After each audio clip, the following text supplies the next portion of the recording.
የሰው ቅርጽ ያላት ዕፀ ልባዊት ዕፀ መሰውር በመባል ትታወቃለች። እጹ በባህላዊ ሕክምናችን ዕፀ ልባዊት ዕፀ መሰውር የሚባል መሆኑን ለማረጋገጥ ተችሏል። ከዚህ በታች የምትመለከቱት ዕፀ መሰውር በሀገራችን የባህል ሐኪሞች የሚነገርላት ይህን ይመስላል። ይህች እጽዋት በሀገራችን ሰባተኛዋ ልባዊት የተባለች ትጠራለች። መንፈቅ ትሰወራለች፣ መንፈቅ ትከሰታለች። እንደ ሴት እህቶቻችን ወርሃዊ ግዴታን ታያለች።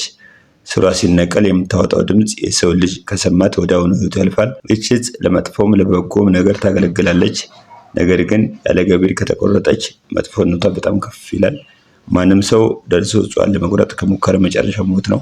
የራሷ የሆነ የአቆራረጥ ጥበብን ተጠቅሞ ከቆረጣት ለሰው ልጅ የማይሰጠውን ወይም የማይገባውን ጥበብ ትሰጣለች። እስካሁን ድረስ በሀገራችን አንድ ሰው ብቻ ነው ያገኛት። ሊቁ ተዋናይ ይባላል። ሌሎች ቢያገኙትም መቁረጥ አልቻሏትም።